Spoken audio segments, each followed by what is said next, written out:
bahwa kemarin disampaikan ada dua hal tentang taubat. Pertama, taubat secara lahiriah. Yang kedua, taubat secara batiniah. Nah, ini dilanjutkannya dengan misalu may yatubu an mujarradid dzunubi. Perumpamaan seandainya ada orang yang bertobat an mujarradid dzunubi, dari kesalahan-kesalahan, dosa-dosa yang dia perbuat, zahirati, hanya sebatas lahiriah saja, hanya sebatas taubat istighfar ucapan di bibir saja. Bagaimana perumpamaan menurut Syekh Abdul Qadir Al-Jailani?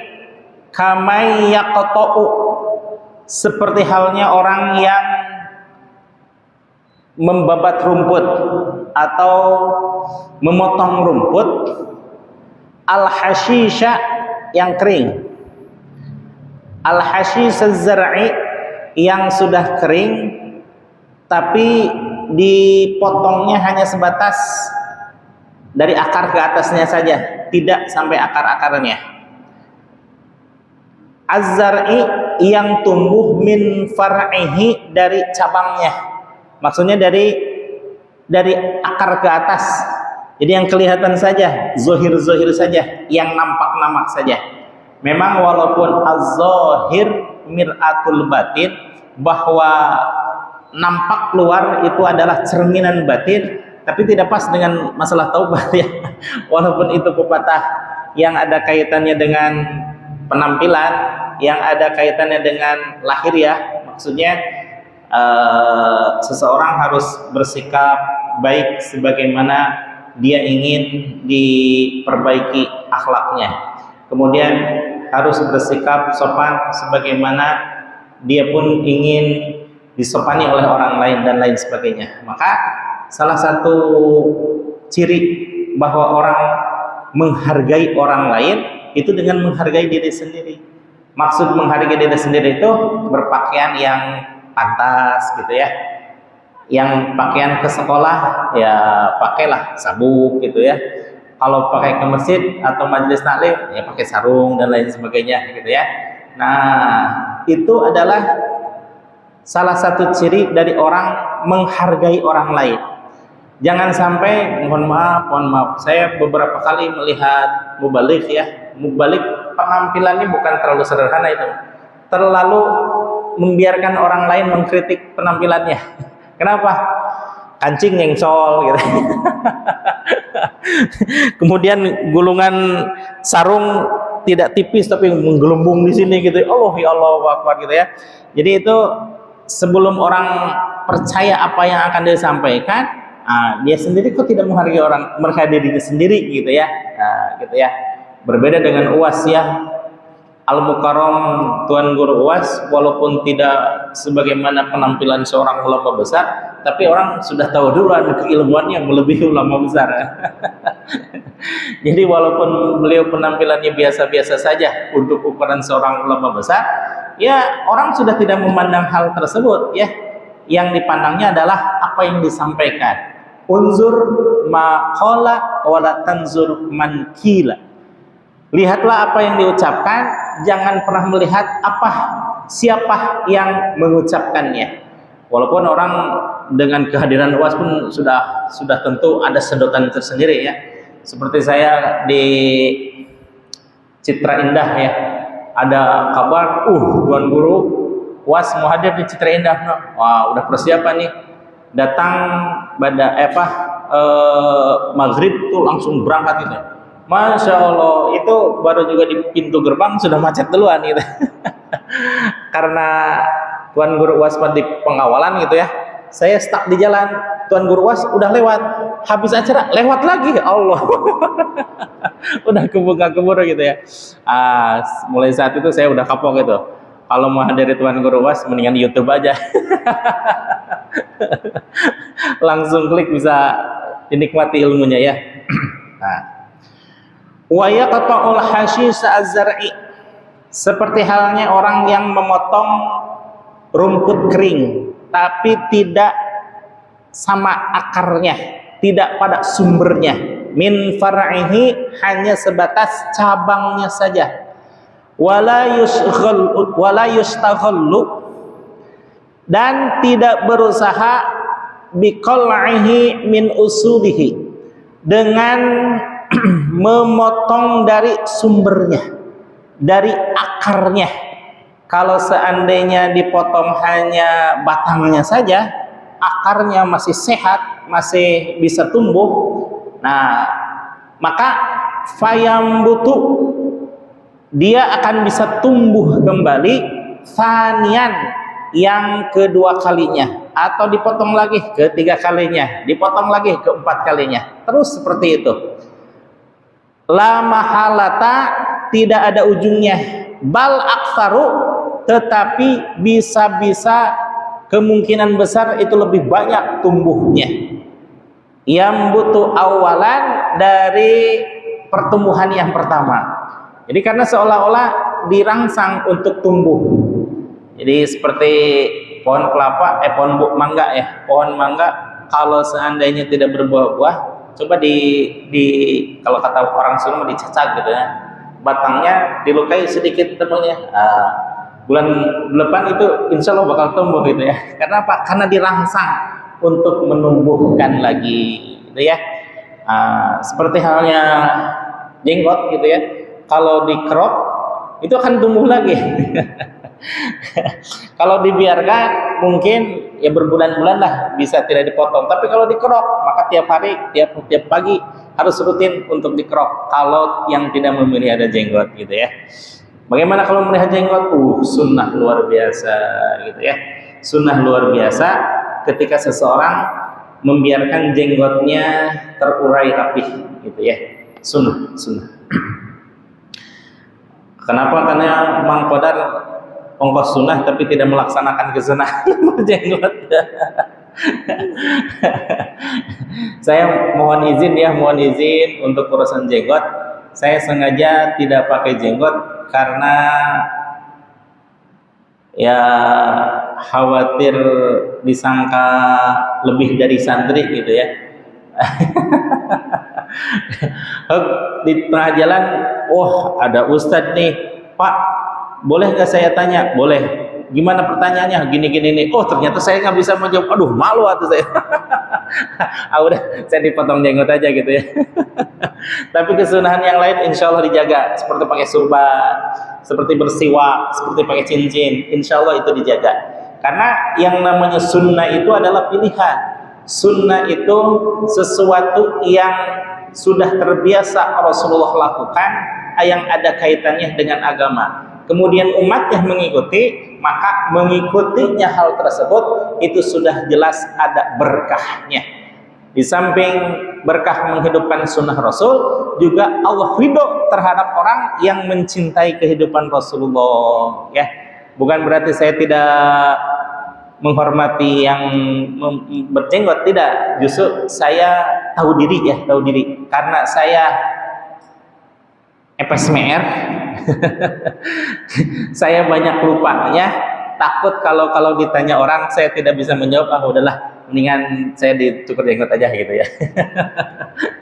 Ini mah alasan pribadi. Fayambutu tsaniyan, kemudian dia akan tumbuh pada kedua kalinya. La mahalata, tidak ada ujungnya. Bal aksaru, tetapi bahkan bisa jadi lebih banyak. Mimma yambutu awalan, dari pertumbuhan yang pertama, karena ada rangsangannya itu gitu ya. Ini perumpamaan bagi orang-orang yang bertaubat secara zahiriyah, tidak bertobat sampai ke lubuk hatinya, sampai ke sagof, sampai ke lub, sampai ke sir. Di dalam sir, kalau seandainya orang mengetahui hakikat sir, hakikat bahwa manusia itu diciptakan ada zahiriyah, ada batiniyah. Zahiriyah yang nampak di mata pandangan seseorang, maka itu yang zahir. Sesungguhnya adalah manusia itu ada yang disebut dengan ruh, dan di dalam ruh itu adalah qalb, ada sagof, ada lub, ada sir. Nah, itulah lubuk hati yang paling dalam di dalam diri seseorang yang dinamakan sir. Wa fi sirri, kata Allah Subhanahu wa taala, wa fi sirri ana, dan disitulah aku, kata Allah Subhanahu wa taala, bersemayam. Ketika seseorang mendapatkan hidayah, disitulah tempatnya aku menurunkan hidayah. Bukan berarti Allah ada di dalam diri, bukan. Artinya Allah menurunkan hidayah di dalam qalbu seseorang. Karena qalbu itu adalah sesuatu yang paling istimewa di dalam diri seseorang. Makanya banyak orang yang mohon maaf salah kaprah ya di dalam menempatkan sesuatu yang sangat urgent. Kenapa? Orang sakit gigi buru-buru ke dokter, minimal ke warung lah ya, beli ponstan. Sakit kepala, sakit pinggang, sakit flu dan lain sebagainya, orang rata-rata tidak nyaman dengan penyakit-penyakit tersebut. Subhanallah. Tapi urusan hati ada, bahwa kenapa hati ini kalau melihat tetangga beli baju baru, rasanya nggak beri gede gue gitu ya, panas tiris. Apalagi pas beli TV, hareudang bayang yang. Apalagi pas beli motor, subhanallah, ke rumah sakit tuh. Nah, jelas kalau hati yang seperti itu, yang saya rasakan adalah hati yang berkarat, hati yang berpenyakit. Maka satu-satunya obat adalah ya datang kepada ahlinya, kemudian meminta resepnya supaya disembuhkan, dan saat itu pula berusaha untuk mentaati apa yang disarankan oleh dokter hati, bukan dokter zuhir. Kalau dokter zuhir, ada ungkapan ya di dalam kitab Tajul Arus susunan Syekh Ibnu Athaillah As-Sakandari. Jadi Syekh Ibnu Athaillah As-Sakandari ini selain mursyid Saziliyah, beliau produktif menulis kitab. Salah satunya yang biasa kita kaji ya, Al-Hikam, kemudian Tajul Arus. Mohon maaf ini hanya saya baca saja, tidak saya kaji kepada umum gitu ya. Tajul Arus. Di dalam salah satu ungkapannya di dalam Tajul Arus tersebut, Syekh Ibnu Athaillah menyatakan, "Idza talabta faqihan fawajadta katsiran." Apabila engkau mencari seorang faqih, orang yang tabahur ilmunya di dalam ilmu fikih, wajadta katsiran, maka insyaallah engkau akan mendapatkan banyak sekali di YouTube, di koran, di majalah, di televisi, di radio, di media apapun, di mimbar-mimbar, orang biasanya memaparkan tentang ilmu fikih, betul ya? Ya, karena ilmu fikih ini ilmu yang boleh dibilang umum, sama umumnya dengan ilmu tauhid. Orang memaparkan ilmu tauhid sudah biasa, orang memaparkan ilmu fikih sudah biasa, tapi orang memaparkan titik-titik, rasanya risih. Kira-kira titik-titik tersebut dijawabnya apa itu? Betul. Orang memaparkan ilmu tasawuf kayaknya aneh gitu ya. Jangankan ustadz cilik, kiai elit saja agak sedikit sungkan menyatakan tentang tasawuf. Padahal apa salahnya tasawuf itu ya? Ilmu tauhid, ilmu fikih, ilmu tasawuf itu sama halnya kedudukannya dengan ilmu yang ketiga itu. Bahkan hadits salatu fardu ainin fa'rifan fa'rif biha tahsul najata wa'tila. Bahkan di dalam kedudukannya itu termasuk ilmu yang fardu ain, ilmu yang tidak bisa diwakilkan, harus dia sendiri yang mempelajari, memahami dan mengamalkan ilmu tersebut. Tapi karena Nabi Muhammad SAW menyatakan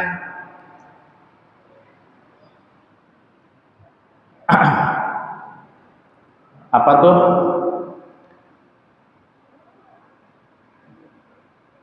Apabila kamu sedang beribadah, kamu sedang beribadah, maka seolah-olah ka'annaka tarahu, fa illam takun tarahu fa innahu yaraka. Subhanallah, mungkin gitu ya. Ada kata-kata Rasul seperti itu, maka dianggaplah bahwa tasawuf itu adalah ekstrim. Masa melihat Allah katanya? Itu bukan perkataan ulama, tapi itu adalah perkataan Rasulullah Shallallahu Alaihi Wasallam. Jadi ketika seseorang beribadah seolah-olah melihat Allah, fa illam takun tarahu fa innaku yaraka. Kalau seandainya kita belum sanggup untuk berada di maqam melihat Allah, maka yakinlah bahwa Allah melihat kita. Mungkin ya, karena ada kata-kata itu dari Rasulullah, maka dianggaplah ekstrim. Padahal bagaimana cara kita untuk menyampaikannya kepada masyarakat? Kalau masyarakat kalau kita penyampaiannya biasa-biasa saja, masyarakat juga menilai, oh ternyata tasawuf itu biasa gitu ya. Tidak harus pakai udang-udang, tidak harus pakai jubah gaya bag, tidak harus megang tasbih segede-gede telur asin gitu ya. Kemana-mana biasa-biasa aja ya. Waktunya olahraga biasa pakai kaos gitu ya. Waktunya undangan biasa pakai batik gitu ya. Waktunya pramuka biasa aja pakai pramuka gitu ya. Nggak harus pakai jubah-jubahan, biasa aja, biasa. Nah, kalau seandainya para pendakwah tasawuf memperlihatkan biasa-biasa saja dan tidak ada yang aneh, maka masyarakat pun insya Allah akan melihat tidak ada sesuatu yang aneh di dalam tasawuf. Kembali kepada masalah tadi, idza talabta faqihan fawajadta katsiran. Apabila engkau melihat mencari seorang faqih, seorang ahli ibadah, seorang ahli ilmu fikih, maka aku akan melihat banyak sekali.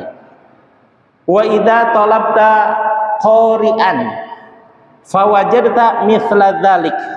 Apabila engkau mencari seorang qari, seorang pembaca Al-Qur'an ataupun pembaca kitab, fawajadta mithla dzalik, maka engkau pun akan menemukan seperti halnya yang di atas. Maksudnya banyak sekali.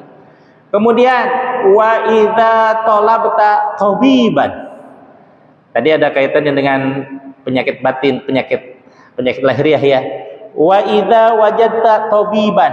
Dan apabila engkau sekalian mencari seorang tabib, mencari dokter, mencari mantri atau mencari perawat bidan dan lain sebagainya, la tuhsa, maka engkau akan mendapatkan tidak akan pernah terhitung karena saking banyaknya. Nah, satu mencari fakih banyak, dua mencari qori banyak juga, ketiga mencari dokter banyak sekali, yang keempat nih yang perlu diperhatikan oleh kita sekalian, wa idza talabta may yadulluka 'alallahi, dan apabila engkau mencari seseorang yang menunjukkan jalan kepada Allah, wa arafta bi'uyubi nafsik, dan memberitahumu tentang penyakit-penyakit diri, aib-aib batin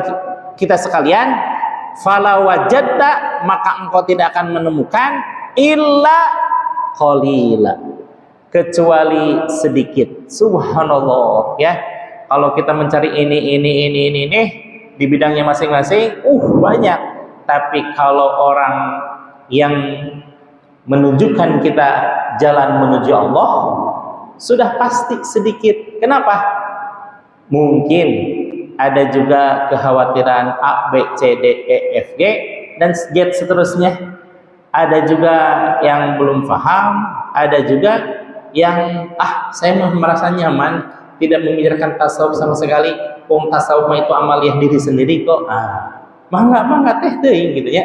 Silahkan saja, bahwa tapi kalau seseorang mencari seseorang yang mendakwahkan tasawuf, maka fala tajida illa qalila, maka tidak akan pernah engkau temukan kecuali sedikit, gitu ya. Bagaimana dengan Mang Kodar? Biasa-biasa aja saya. Biasa-biasa aja. Nah, gitu ya. Insya Allah mudah-mudahan saya sekarang sedang mengkhususkan diri untuk ya itulah, masuk di dalam hitungan orang-orang yang sedikit di majelis-majelis, kecuali yang sudah berjalan gitu ya, di Cilengsi Indah sama di RW 12. Tapi RW 12 tinggal 3 kali pertemuan lagi sudah selesai, maka akan diganti dengan kitab tasawuf. Kalau seandainya kita mengetahui di Cilengsi ini ada 1000 orang yang mendakwahkan tasawuf, maka insya Allah saya adalah salah satu di antara yang 1000 itu. Dan kalau yang mendakwahkan tasawuf itu 100 orang, karena berbagai konsekuensi dan resikonya, maka insya Allah saya pun akan tetap masuk dalam hitungan yang di antara 100 itu. Dan kalau seandainya 10 orang yang berkenan untuk mendakwahkan tasawuf, saya insya Allah satu di antara yang 10 itu. Bagaimana kalau cuma 1 orang yang mendakwahkan tasawuf? Nah, insya Allah saya pastikan sayalah orang yang 1 itu. Artinya apa? Ya terserahlah apa kata orang gitu ya. Karena tasawuf ini jarang disampaikan, jadilah seperti halnya dianaktirikan. Seolah-olah tasawuf itu tabu, seolah-olah tasawuf itu risih, seolah tasawuf itu begini-begini dan lain sebagainya, memberatkan. Kata siapa memberatkan? Mohon maaf ya. Saya belajar tasawuf dengan metode zikirnya mungkin ada sekitar 92 saya ditalkin, sekarang 2024, berarti sekitar 32 tahun ya. 32 tahun saya belajar tasawuf. Perasaan-perasaan, tidak ada sesuatu yang aneh dalam diri saya. Makan-makan, tidur-tidur, bahkan bisa jadi makan dan tidur saya lebih banyak kan. Kenapa tidak ada larangan yang kamu harus menyedikitkan makan, menyedikitkan tidur, menyedikitkan ketawa dan lain sebagainya. Biasa-biasa saja. Keluarga saya juga sama, kakek dari ibu saya juga sama, kakek dari bapak saya juga sama. Semuanya adalah para pengamal tasawuf. Biasa-biasa saja. Tidak ada sesuatu yang aneh di dalam kehidupannya. Biasa jajan-jajan gitu nya, ngabaso, biasa aja. Tidak harus kholwat berbulan-bulan ke gunung gitu. Enggak, biasa-biasa aja. Waktu zikir ya tapi zikir. Cuma ya, yang membedakan saya dengan tetangga saya adalah ketika ba'da sholat saya mewajibkan diri untuk berzikir. Itu aja mungkin ya perbedaannya. Kenapa? Di dalam Minahus Saniyah, Syekh Ali Al-Mushifi menyatakan, la yablughul murid, tidak akan pernah mencapai seorang murid ila martabatis sidqi, kepada derajat yang sidik. Itu derajat sidik itu derajat yang istimewa, derajat yang pertama kali didapatkan oleh sahabat Abu Bakar As-Siddiq. La yablughu martabatus sidqi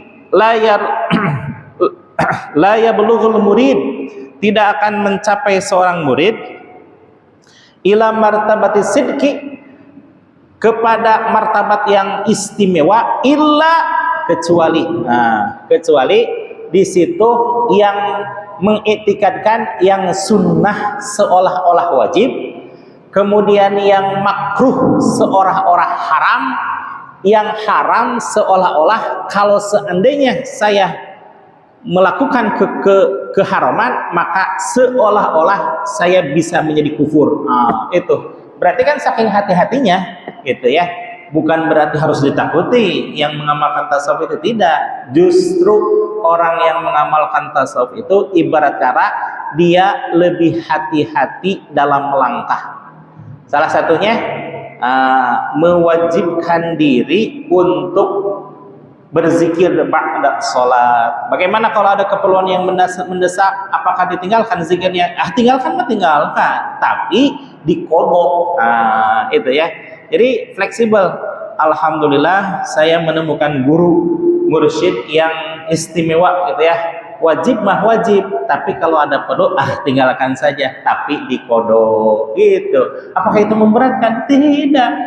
Justru bagi saya subhanallah, ini nih yang gue banget. Kenapa?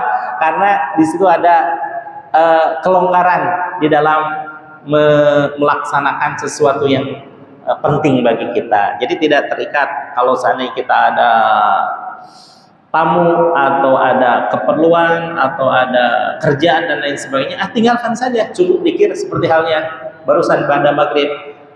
Ila hadratin Nabi Mustafa Muhammadin, uluk salam kepada kami Nabi Muhammad dan seluruh keluarga dan keturunannya. Kemudian istighfar 3 kali, kemudian salawat 3 kali, zikir la ilaha illallah 3 kali, sudah Sayyiduna Muhammadur Rasulullah Sallallahu Alaihi Wasallam, sudah gitu ya.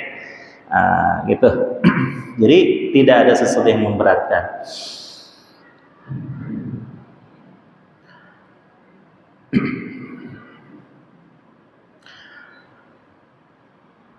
Wa mithalut tawwab, dan perumpamaan orang-orang yang tawwab. Kemarin taibun wa tawwab. Taibun mah taib, orang yang bertobat mah bertobat, cuma belum sampai pada makom tawwab.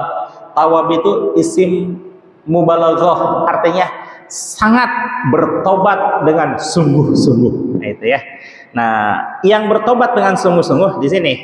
Wa mithalut tawwab, adapun perumpamaan orang-orang yang bertaubat secara sungguh-sungguh, minadz-dzunubi, dari dosa-dosa yang telah dia lakukan, wal akhlaqudz dzamimah, serta akhlak yang dzamimah, akhlak yang tercela, akhlak yang buruk. Jadi akhlak itu bukan berarti itu santri menisopan-sopan amat, berakhlak nih. Tidak. Akhlak itu ada 2, akhlakul karimah dan akhlakun dzamimah. Akhlakul boleh juga disebut akhlakul, bisa dzamimah, bisa akhlakul namimah gitu ya. Akhlakul karimah dengan akhlak yang baik dan akhlak yang buruk gitu ya. Kama yaqta'uhu, seperti halnya orang yang memotong itu orang, min usulihi, dari sumbernya, dari akarnya, mencabut sampai ke akar-akarnya. Kalau akarnya sudah hilang, sudah mati, tidak ada kemungkinan lagi untuk tumbuh gitu ya. Walaupun dengan metode teknologi sekarang ada metode yang orang tidak perlu mencabut akarnya, disemprot aja dengan apa itu namanya? Apalah, dengan disemprot begitu ya. Ada cairan kimia yang biasa oleh petani, Roundup gitu ya. Disemprot pakai Roundup, 3 hari kering gitu. Bahkan teknologi terkini dengan serbuk, tidak usah mematikan atau menebang pohon yang besar-besar, cukup ditaburi saja batang dan hampir mendekati akarnya, 3 hari kemudian langsung kering itu. Luar biasa itu ya, teknologi zaman sekarang gitu ya. Tapi kalau yang dasarnya, yang asalnya adalah ketika seseorang bertaubat secara lahiriah saja, hanya lisan saja, itu seperti halnya orang mencabut atau memotong rumput hanya pada batangnya saja. Bagaimana dengan tawab, orang yang bertobat dengan sungguh-sungguh, itu seperti orang yang mencabut sampai ke akar-akarnya. Min usulihi, dari sumbernya, yaitu dari akarnya. Fala jaroma, maka tidak akan tumbuh lagi, annahu, bahwasannya itu rumput, la yambutu, tidak akan tumbuh lagi, ba'dahu, setelah dicabut akarnya, illa naziron, kecuali kalau masih tumbuh lagi setelah akarnya dicabut, setelah akarnya mati, illa naziron, maka itu adalah perkara atau kasus yang langka. Ada sih ada, tapi secara keumuman hampir tidak pernah terjadi, gitu ya. Kalaupun tuh ada, ya, itu pengecualian, ya, pengecualian, karena itu hukum alam bisa saja tumbuh lagi kalau seandainya itu mungkin ada akar dari tumbuhan yang lain. Nah, ini yang perlu diperhatikan. Sedikit lagi ya, saya bacakan aja ya karena ini waktu sedikit lagi. Fatalqinu, maka adapun talqin, alatu qat'in, yaitu alat untuk memotong, ma siwallah, selain dari Allah, selain kepada Allah Subhanahu wa taala, min qalbin mulaqqinin, min qalbin mulaqqinin, dari qalbunya orang yang ditalqin, li'anna man lam yaqta, karena sesungguhnya orang yang tidak mencabut asy-syajara, kepada pohon, al-marru, yang pahit, la yasilu ila syajaril hulwi, tidak akan pernah merasakan manisnya pohon yang manis, pohon manis. Mau diihi, perumpamaannya seperti itu, ya. Fa'tabaro, maka ini menjadi itibar bagi kita sekalian. Fafham, dan fahamilah olehmu sekalian, kama qala Allah taala, sebagaimana firman Allah Subhanahu wa taala, wa huwal ladzi yuqbalu taubata an ibadihi wa ya'fu 'anis sayyi'at. Wa huwa, adapun Allah, alladzi ialah zat, yaqbalu taubata, yang menerima taubat, an ibadihi, dari semua hamba-hambanya, wa ya'fu, dan memaafkan, anis sayyi'at, dari kesalahan-kesalahan. Surah Asy-Syu'ara ayat 25. Wa kama qala Allah taala, sebagaimana firman Allah Subhanahu wa taala juga, man taba, orang yang bertaubat, wa amana, dan yang beriman, wa amila sholiha, dan juga wa amila amalan sholiha, dan juga melaksanakan amalan-amalan soleh, faulaika, maka yang semuanya itu, yaitu orang yang bertaubat, orang yang beriman, dan juga orang yang melakukan amal kebaikan, yubaddilullahu, maka akan digantikan kepada orang-orang tersebut apa, sayyiatihim, kesalahan-kesalahan yang pernah mereka perbuat, hasanatin, dengan kebaikan. Subhanallah, ya. Ini maha murahnya Allah Subhanahu wa taala, hanya dengan bertobat maka digantikan oleh Allah Subhanahu wa taala kesalahan itu menjadi kebaikan. Bapak hadirin jamaah sekalian, kalau seandainya kita menghapus dosa, gampang apa susah? Gampang, betul. Sama Allah tuh gampang. Dosa, bagaimana cara menghapusnya? Tinggal dihapus S-nya menjadi dosa, hapus S-nya menjadi doa, ya, doa astaghfirullahaladzim, saya mohon ampun kepada Allah. Apalagi ya, subhanallah, ya. Ini satu hadis yang terus terang di antara sekian banyak hadis yang paling saya senang adalah hadis ini. Mana hadisnya? Man qala la ilaha illallah, barang siapa yang mengucapkan kalimat la ilaha illallah, wa maddaha bita'zim, dan memanjangkan kalimat la-nya karena mengagungkan Allah Subhanahu wa taala, la ilaha illallah, ucapan seperti itu, huddimat lahu arba'ata alafi dzambin minal kabair, maka Allah gugurkan dari dosa-dosa orang tersebut sebanyak arba'ata alafin, sebanyak 4.000 dosa. Sekali mengucapkan la ilaha illallah, 4.000 dosa digugurkan.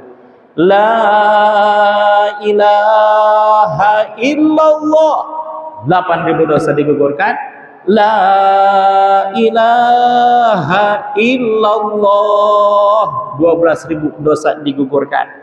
Makanya ketika seseorang mewajibkan zikir, itu kan hukum dasarnya sunnah ya, hukum sunnah, tapi seolah-olah wajib untuk mendekatkan diri kepada Allah, menjadikan sunnah itu menjadi amalan yang wajib. Salah satu di antaranya amalan zikir. Zikirnya dengan zikir la ilaha illallah, subhanallah. Berapa ribu dosa itu digugurkan kalau kita ngitung-ngitung fadilahnya. Tapi kan zikir mah zikir aja, tidak menghitung-hitung fadilah kan ya. Yang penting rahmat dan ridho Allah ya. Ada juga orang yang ahlul maksiyah, yang sehari-harinya bermaksiat, tapi ketika bertobat kepada Allah Subhanahu wa taala belum juga mengamalkan, hanya beranjak saya ingin bertobat, saya ingin bertobat. Dikisahkan ada seseorang yang membunuh 100 orang. Asalnya 99. Ketika bertanya kepada 98, ketika bertanya kepada seorang ulama, bagaimana, apakah saya ditobati? Wah, kamu sudah kebangetan dosanya, tidak akan ditampuni. Dibunuh langsung. Lalu kepada satu ulama lagi, wahai Tuhan, apakah dosa saya akan diampuni? Sudah berjibun begini dosa saya. Tidak ada dosa yang tidak akan diampuni oleh Allah Subhanahu wa taala kecuali musyrik. Maka bertobatlah kepada Allah, insya Allah Allah akan menerima tobat.